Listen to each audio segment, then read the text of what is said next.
Canada became part of the British Empire in 1763, 12 years before the Revolutionary War. But when America declared independence, why didn't Canada? Because at that point in time, it was pretty much just full of French fur trappers. I don't trap beaver, I entice it. After the Revolutionary War, there were a bunch of people in America who still wanted to be part of Great Britain, so they moved up to Canada. The Brits called them United Empire Loyalists. We called them Mama's Boys.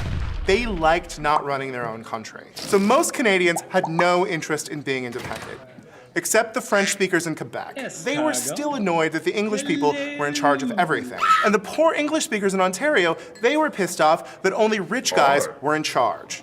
This resulted in a lot of guys getting drunk at bars and then rioting. So an alcoholic lawyer named John A. Macdonald got a bunch of guys from the parliaments of the different provinces together and said, hey, let's get together, form one big parliament, and unite all Canada.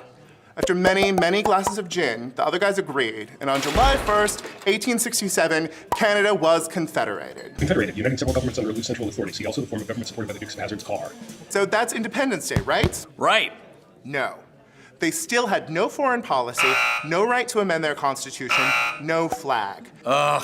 In 1956, Canada disobeyed England for the first time ever. What? The UK and France were fighting with Egypt over control of the Suez Canal. Canada sent troops in to enforce a ceasefire. That pissed the Queen off hard. You ungrateful, shit-eating, smelly, backwater, heads! The Suez Crisis of 1956, while a good guess, is also not the day Canada declared independence. In 1964, Prime Minister Lester B. Pearson, Canada's unsexy John F. Kennedy, realized the French kept getting pissed off and trying to declare independence. Bang. Lester suggested Canada get a flag that it wasn't sharing with its mom.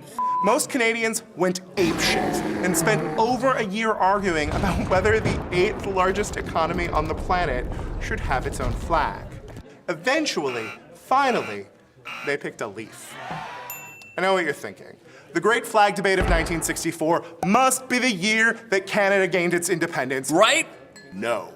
French Canada was still fighting to either get some respect or go its own way.